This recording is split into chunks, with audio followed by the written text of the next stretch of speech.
Well, guys, it's happened.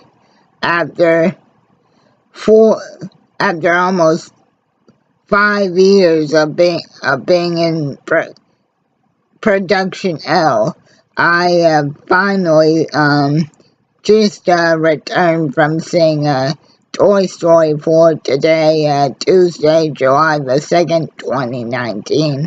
And I have to say, guys, this movie is probably my favorite thing that Pixar has ever come out with. Toy Story 4, and I know some people are going to and do have differing opinions about this about what I'm about to say, but in my book, guys, Toy Story 4 is by far the best installment of the Toy Story saga. Because this feels like the actual farewell to Woody and Buzz and the rest of the gang. But to get into it here, the movie kicks off with a flashback to about 9 years ago, which is ironic because that's the exact amount of time that's been since we've had a Toy Story movie released. But anyway, it opens with a flashback to 9 years ago.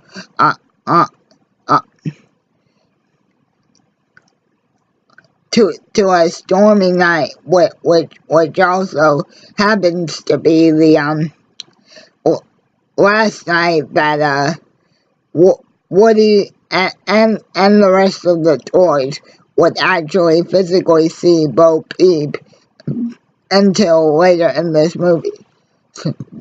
So basically what happened, excuse me, in that flashback is,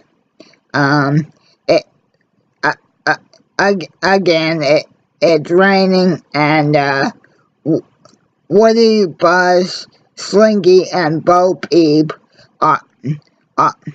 are trying to rescue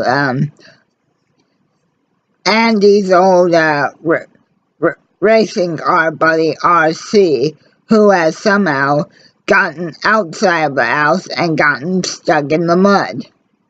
And through a very brave laugh by Woody and Slinky, that they actually do manage to rescue RC from almost being taken away by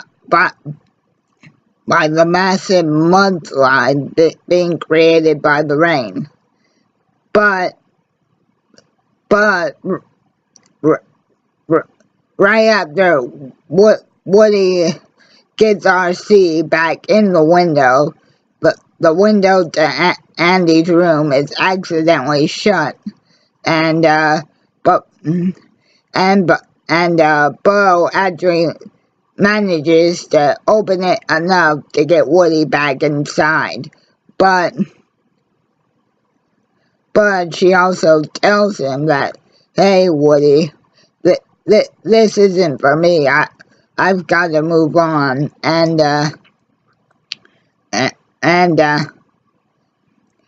then Woody tries to say, hey, Andy's gonna miss you, and then Bo's like, Andy isn't my kid, Molly is, and she's been done with me for a while now, so I've got to move on. A child can't stay attached to one kid forever. And then we go to sort of a flashback, and then we got to a montage of Andy, handing Woody and the gang off to Bonnie. And then we got to, Bonnie sort of, playing with everybody, but then the first real scene of the actual present day movie kicks in, to where Woody, Buzz, and basically everybody have basically been put in the closet, and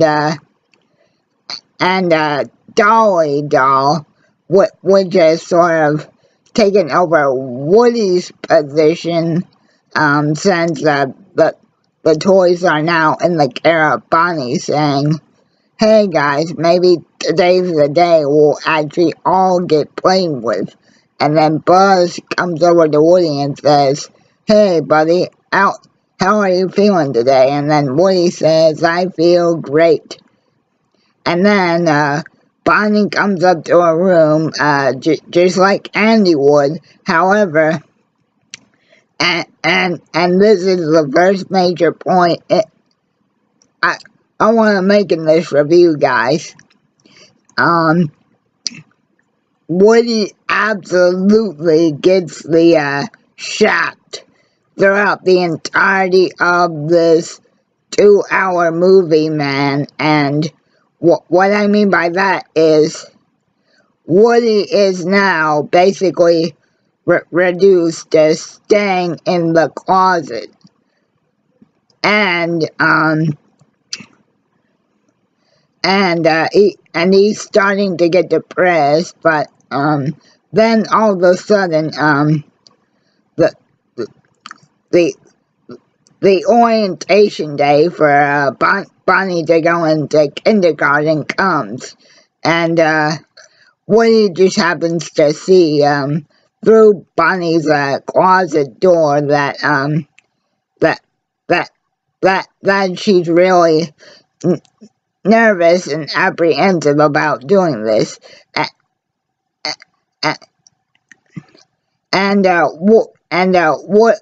Well, first, Bonnie asked her mom and dad, "Hey, can I take a tour with me to orientation today?" And then their dad just says, "Oh, Bonnie, that's not how school works, kiddo."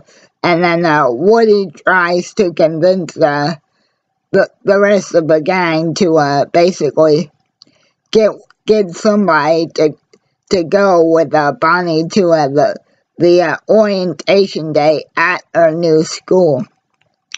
And everybody says, "Woody, we can't do that. That's not our job. Plus, we would get discovered."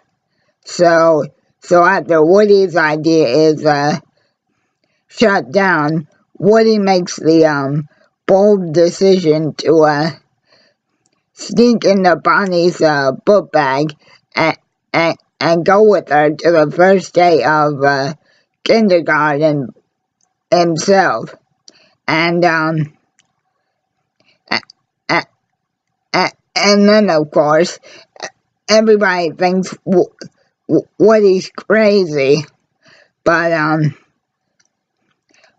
again, guys, Woody goes to Bonnie's school and sees that initially she still is very nervous about the starting kindergarten, as any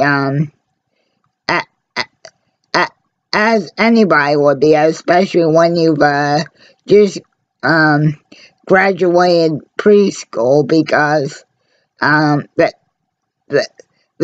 they don't make a point to mention this in the movie, but just for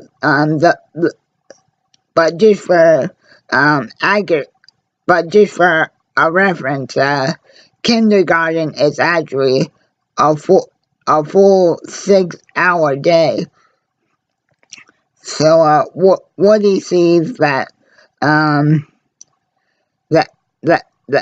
that Bonnie is having trouble to adjusting, and their teacher, Miss Wendy, tries to sort of be the one to make Bonnie feel better, but aside from showing Bonnie where to hang up her book bag, Miss Wendy really doesn't do much. And then Woody sees that the other kids in Bonnie's class aren't exactly being all that friendly to her, so he sees that Bonnie's crying and actually sneaks out of the book bag and first tries to spill out some crayons for Bonnie to color. When Woody sees that doesn't work, Woody actually sends Bonnie up next.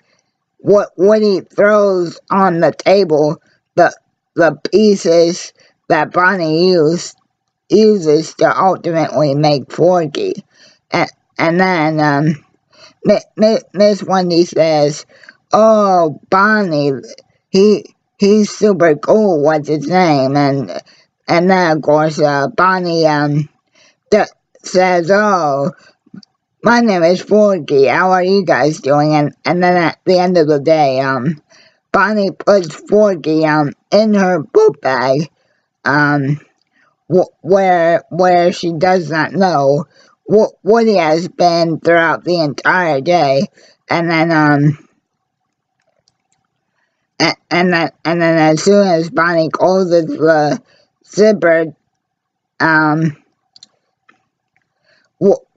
Woody starts to try and talk to Forky, just like he would Buzz or Rex or Slinky or any regular toy. And then Woody actually says, "I can't believe I'm talking to a spork." And then Forky's one eye starts to move, and then he just screams out, "Ah!" And then that starts Woody's role of basically playing babysitter to Forky, because he asked Woody all these really basic questions, like why am I here? I'm not a toy. I'm meant for soup, salad, maybe chili, and then the trash. And in fact, that becomes a running gag throughout the first half of the movie, guys. Woody, and I kid you not, has to keep Forky away from any trash bins. And even when Forky gets in the trash, Woody has to constantly, even at the risk of being seen, keep digging Forky out of the trash. And then when Bonnie gets home, and she throws her bag upstairs in her room, Woody comes out and basically tries to. He doesn't really call it a staff meeting, but Woody tries to introduce Forky to the rest of the room, and at first Forky's real shy. Like, Forky is perhaps an even better representation of not understanding that even though he was not made in a factory, he's a better representation of not knowing that he's a toy, even more than Buzz was, because, again, Forky is bound and determined that he's gonna get back to where he feels he belongs, and the place that he feels the most secure, which is obviously, in Forky's own words, the trash, because it's so warm. And then Bonnie's parents basically spring the surprise on her that since the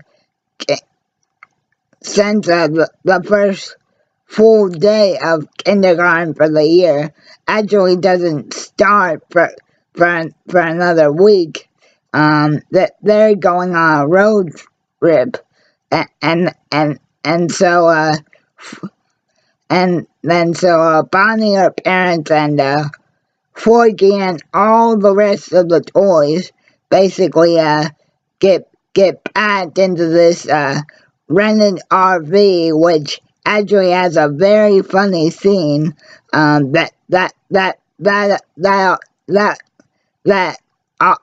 I'll get to a little later. But that's when Woody really has to step it up, because at every chance Forky gets, he again tries to escape to the nearest trash can, because because in his mind that's where sporks belong. And so it's very early on in the movie that Forky becomes Bonnie's like absolute favorite toy. And this is not the route that I was expecting the story to take. I assumed that Forky was gradually going to gradually be eased into becoming Bonnie's new favorite toy, but as soon as Bonnie makes Forky, it's like everybody else is out it is out the door, and Forky is all Bonnie cares about. And then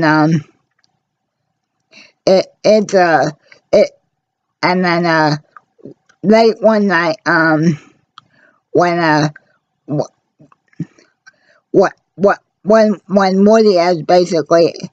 Woody basically has to climb in bed with Bonnie and Forky to make sure that Forky does not go anywhere while Bonnie is trying to sleep. And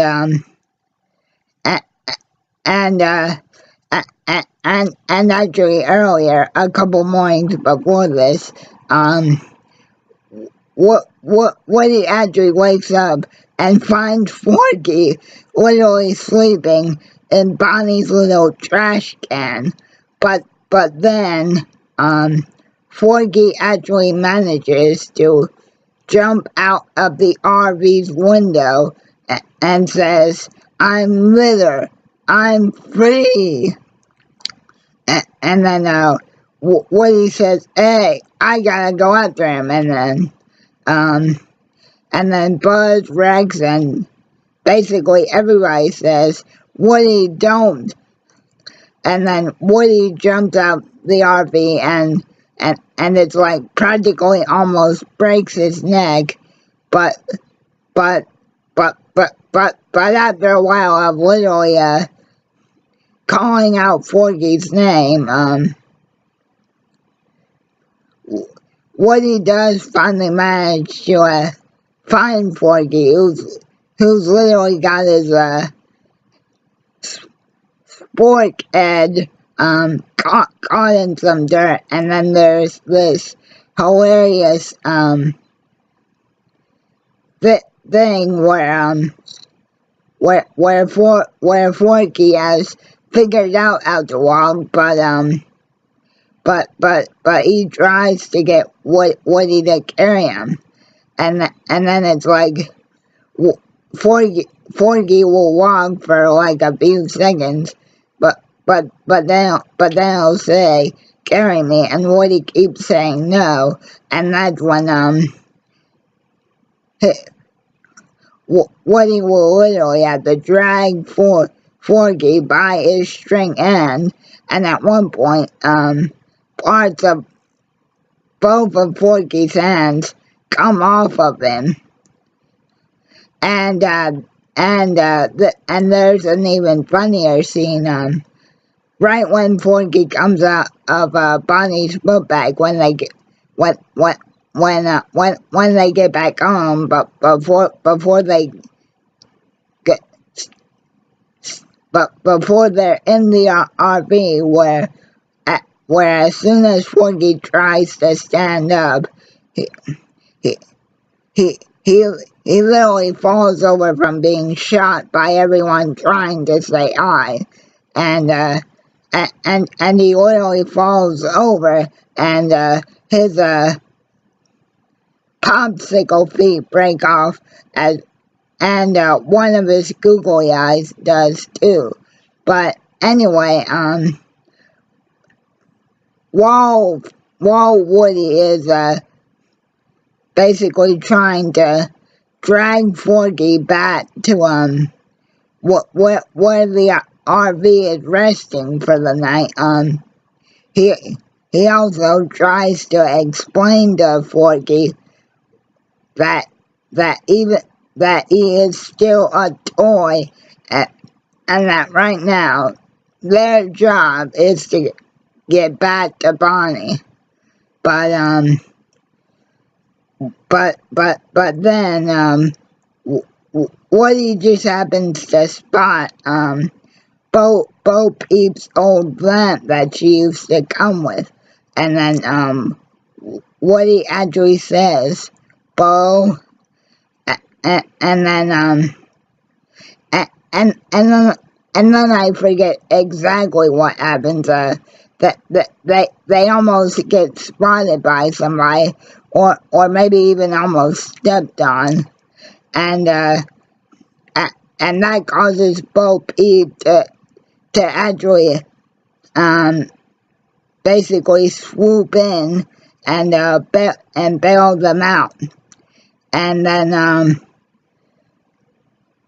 she's like, hang on, and then after their crisis is averted, there's obviously that very touching reunion minute between Woody and Bo, and he's like, Bo, it's really you. I can't believe it's you. What where you been all this time? And then Bo tells Woody that she's basically spent the last 7 years basically being what basically being a lost toy. What basically means Bo has literally been basically just seeing the world and helping any lost toys that she finds, and then and then it's after they have the reunion moment that Woody basically begs Bo to help Woody and Forky, but mainly Forky, get back to Bonnie, because Forky is the one toy that will help Bonnie feel better for the rest of her life. And then as I said, and then as I was about to say, Woody says at first, we have to get back to Bonnie, and then Bo kind of gives Woody the same speech, like she did 9 years earlier, the last night that that they saw each other. Woody, are you sure you still want to continue to try and be there for a kid. And then that almost immediately gets what he thinking, but he, at least for now, is still committed to at least getting Forky back to Bonnie. And then while all of this is going on, Buzz is sort of what the real reluctant replacement leader of the toys, and then everybody says, oh man, it, where's Woody? He should have been back by now. And then everybody says, hey Bud, what should we do? What should we do? And then Rex says, what would Woody do? And then Mr. Potato Head or Ham, I forget which one of them does it, but somebody makes a joke that Woody would jump out of a moving vehicle, which he has done 2 times prior. Obviously, that's a reference to the original Toy Story, and it's also acknowledging that Woody literally jumped out of a moving RV to go after a spork, and then Buzz, for the first time ever, not knowing what to do, says, what should I do? And then he remembers what Woody and what Woody had told him right basically a few scenes early in the movie that says, I'm still trying to make sure Bonnie's alright, even though I don't get played with anymore because I'm listening to my inner voice. And then Buzz's solution to that is to literally press his buttons and just listen to his action figure noises when he has to be still. And then after coming up to the phrase that Buzz likes, he says, thanks, great thinking there, voice, and decides to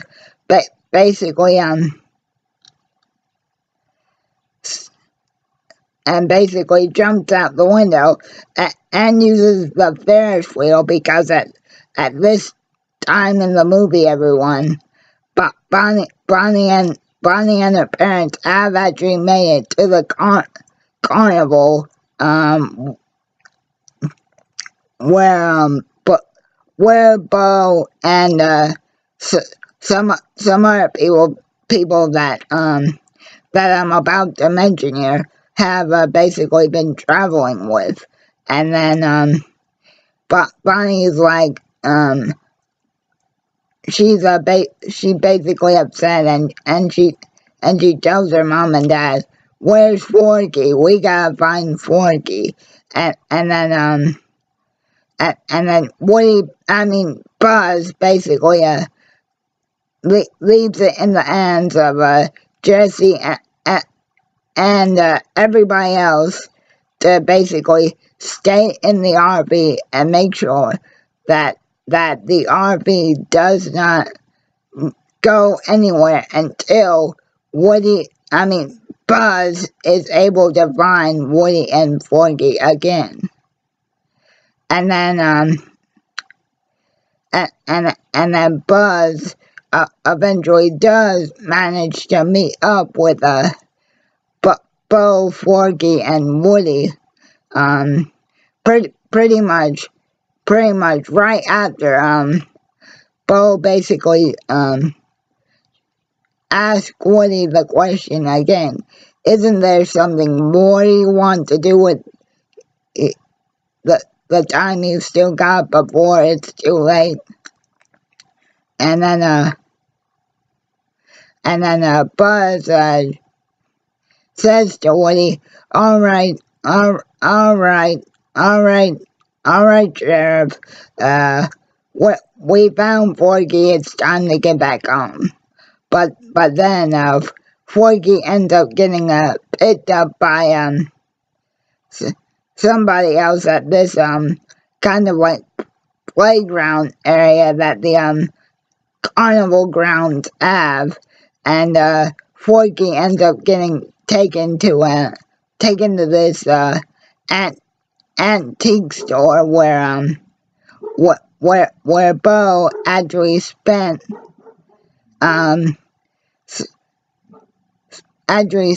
some time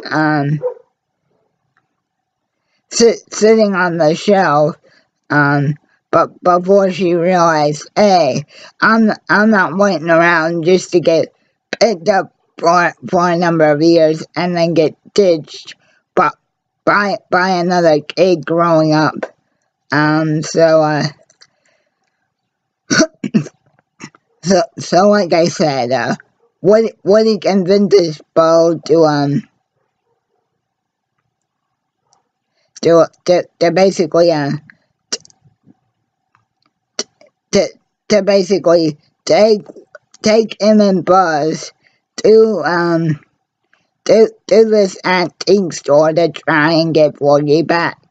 But what ends up happening to Buzz is he ends up getting sort of knocked on the ground and ends up getting picked up by this kind of like bum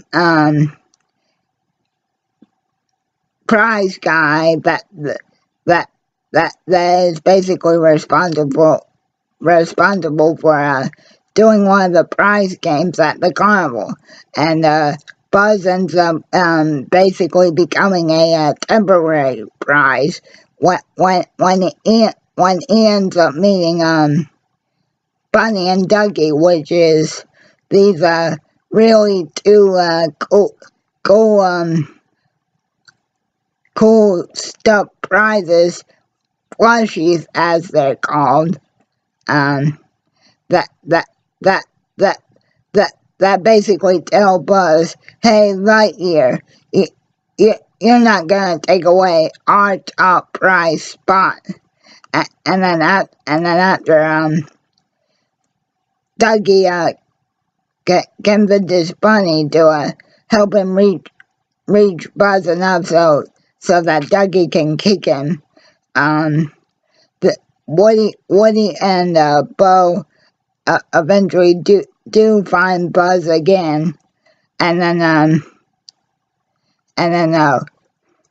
Dougie and Bunny both say, hey, we're not leaving this place until we actually get a kid of our own, because we find out that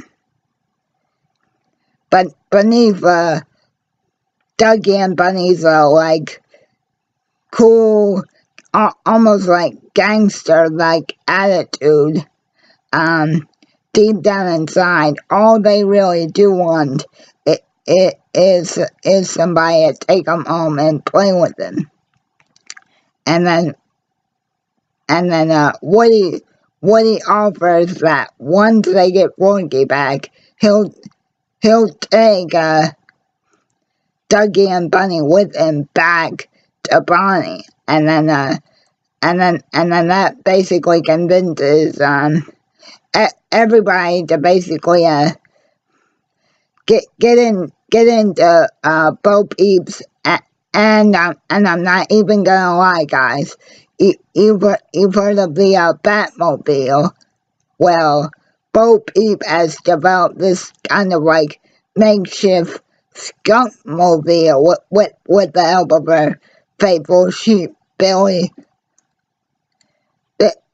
Goat Gruff, or her 3 sheep, because I can't really remember their names either. Anyway, that they do end up finding Forky at this antique store, but what they don't know is Forky has sort of been befriended by sort of like the boss toy around the antique store, Gabby, who basically tells Forky it's alright, he's gonna be fine. And then Gabby basically tells her kind of like a butler, and his name is I pronounce Benson or Vincent. I think it's actually pronounced Benson, and basically all he is like this really creepy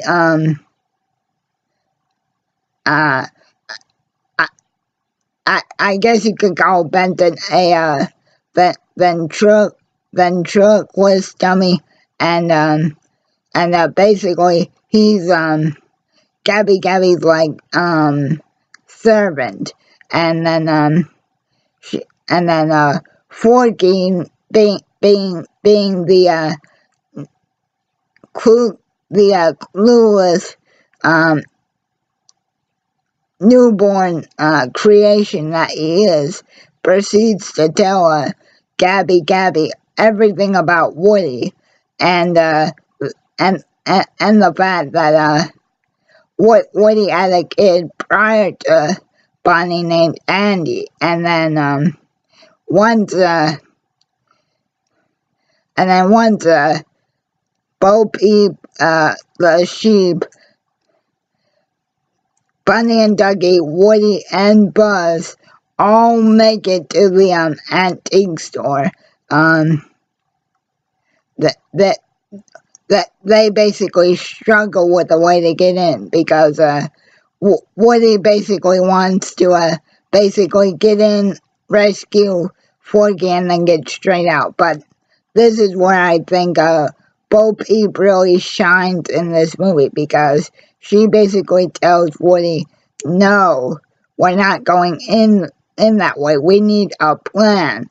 And basically, guys, Bo Peep almost like becomes sort of like what the army people were, but instead of just acting like it, Bo Peep actually takes charge of Woody and says, no, we're going in my way, or we're going to get killed. Well, she doesn't get killed, but she says, we're doing this my way, like it or not. And then eventually they do end up getting into the antique store, where they where they do eventually see Forky. But they can't get to him, because him and Gabby are basically in this glass case that that you need a key to open, and basically Bo Peep actually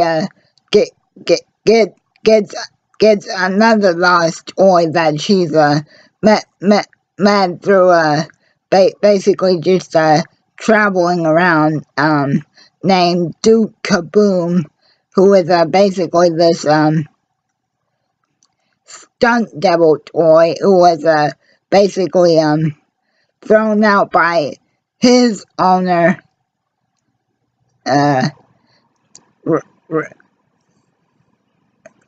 Roger, or I think that's how you say it. Anyway, guys, Duke's original owner, Rojan, or however you pronounce the kid's name, basically got rid of Duke because he couldn't go as fast as the Duke of Boom toy was shown on the commercial to be able to go as fast. So that's why Duke was discarded and ultimately ended up in this kind of like back room, kind of like almost club of the antique store. And Duke's basically like the show up type of guy. And Bo and we also find out that at one time Duke and Bo may have possibly slightly been involved in kind of a relationship, but Bo says she's not like that with anybody right now, nor was she ever, and just through it and just through a pure stroke of luck, and getting Duke to remember that he Canada. Yes, he can Canada, because Canada is where I guess the Duke of Boom toys were made. So Duke's catchphrase is, "Yes, I can Canada," and then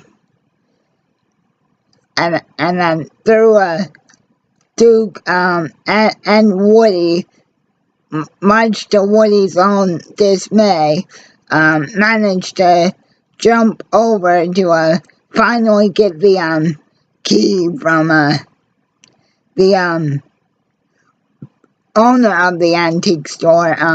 She just called Grandma, but she's actually the grandma of this kid named Harmony, who Gabby originally wanted as the one to finally be her owner.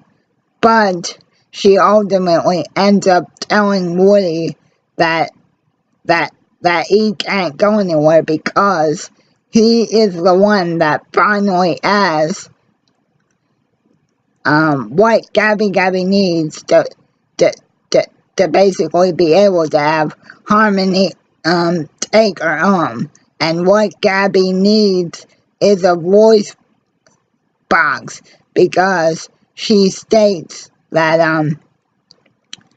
her voice box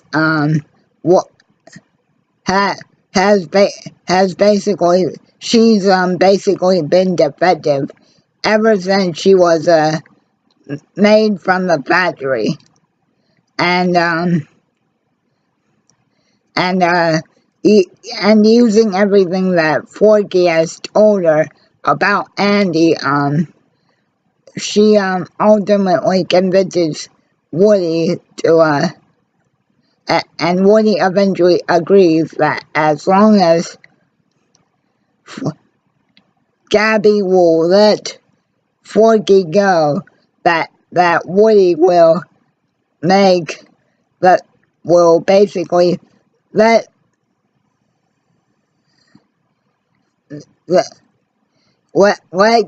Gabby, he'll basically agree to have his pull string taken out and transferred into Gabby. However, even after Benson finally removes Woody's pull string and voice box, which means now Woody can no longer function as he was originally created. But even after Gabby's voice box is finally repaired, thanks to Woody's generous transplant match, she finds out that Harmony still doesn't want her, and that she was actually originally wanting Woody more instead, before Benson finally captured Woody. And then Gabby basically says, "Woody, just go. You heard what I said before. All I ever wanted was to finally have a kid to love me, and now I blew that chance. so please just go leave me alone. And Gabby even offers to let Woody have his voice box back. But again,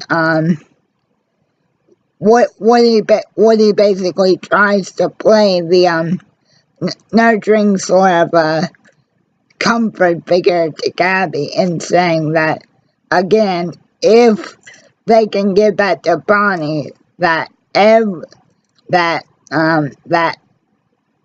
Bonnie will play with her no matter what, but they need to get back. And here's where the hilarious part where Jessie and the rest of the toys come in.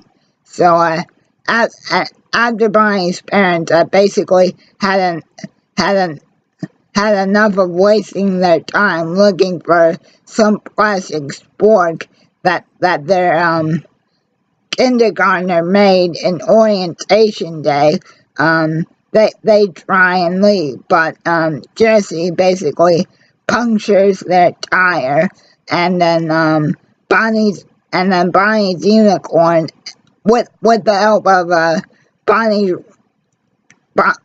rhino and Mrs. Potato Head basically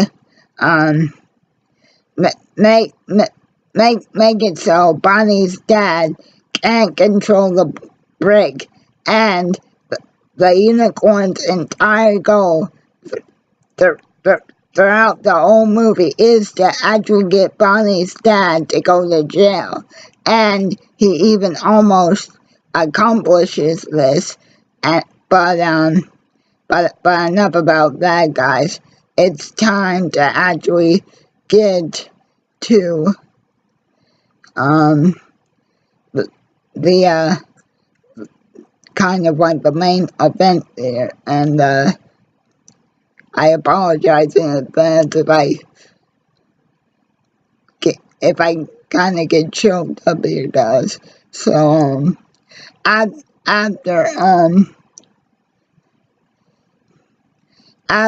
Woody, Forky, Bo Peep, Duke, and Ducky and Bunny actually see Bonnie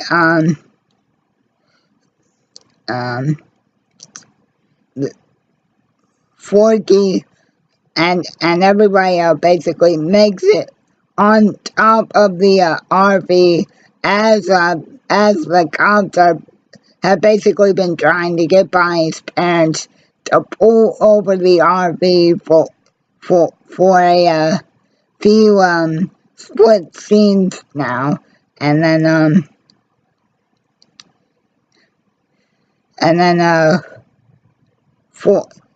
Woody basically tells Buzz and everybody else, guys, I'm not coming back.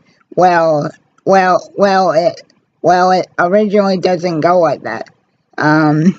Woody at first says his last goodbye to Bo Peep, and then Woody almost gets back inside the RV,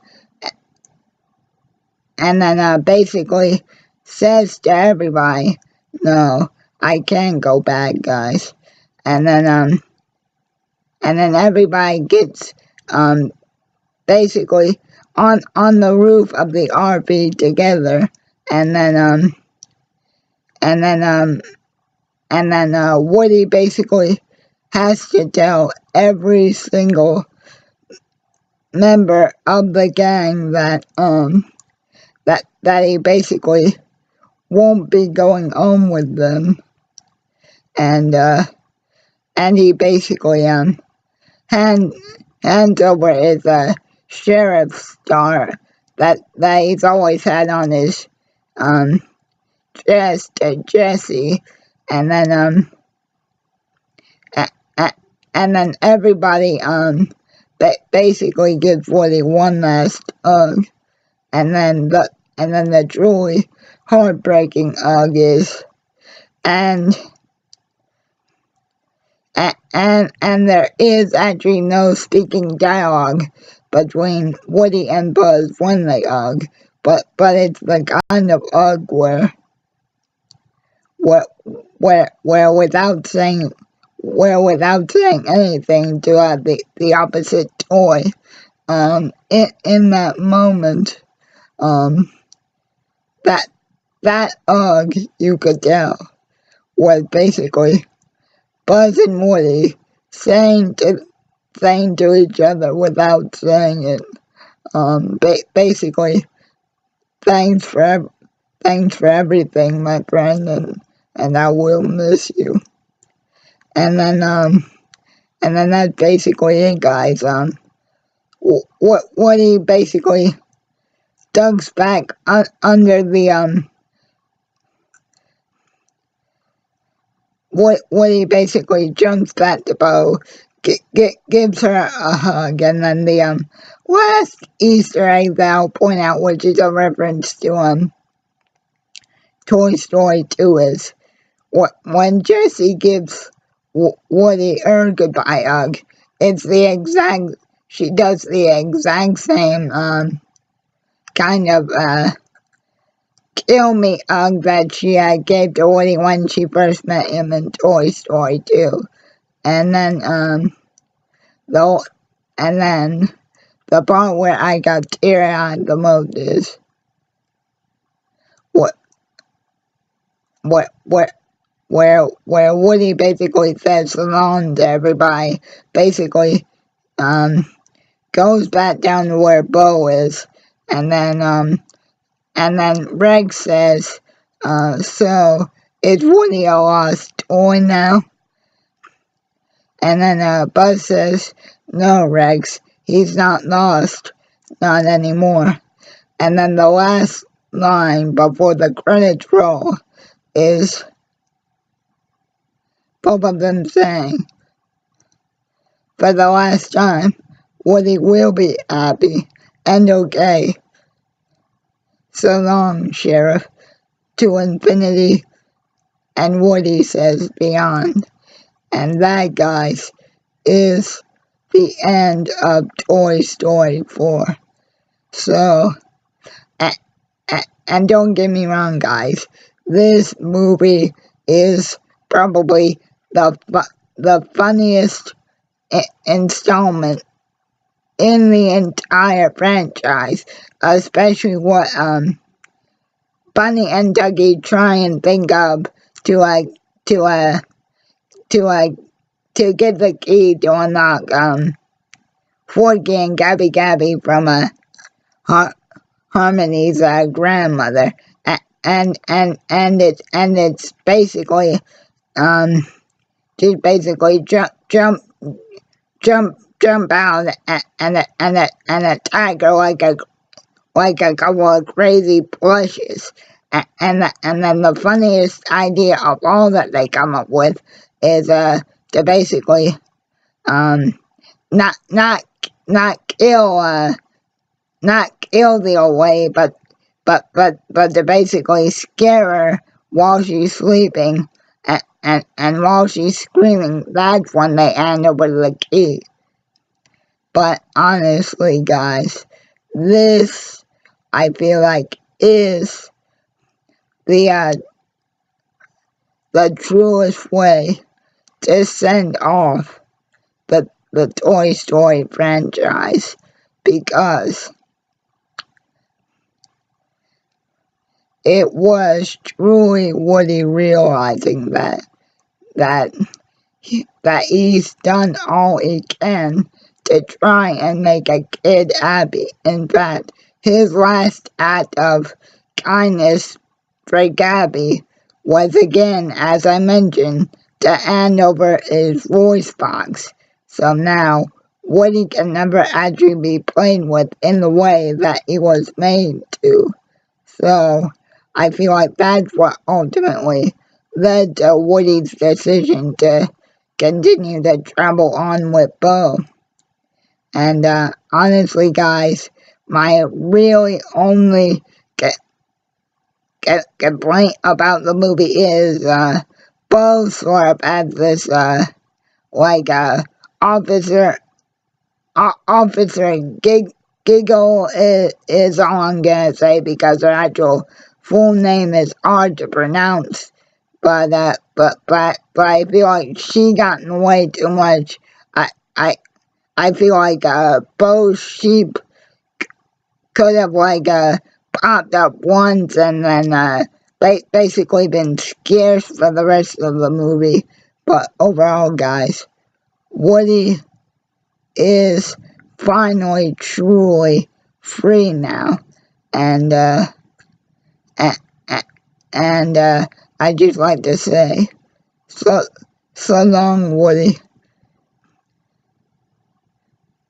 You're truly free now, my old friend, and thank you, Woody, Buzz, Forky, Bo, and even Bunny, Ducky, and Duke Kaboom for making me smile one last time. I, I'm gonna miss you, Sheriff, but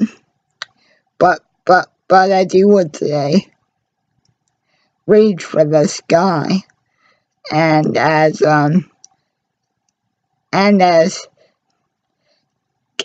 Casey Kasem would say, why you reach you finally decided to reach far beyond the sky, Woody, and now the sky and the stars may they be your guide, and may you and Bo always reach for them. Toy Story 4, guys, 10 out of 10, and I truly am sad to say that I do believe that this will be the final Toy Story installment. Now, could I see a potential Toy Story 5 happening sometime down the road?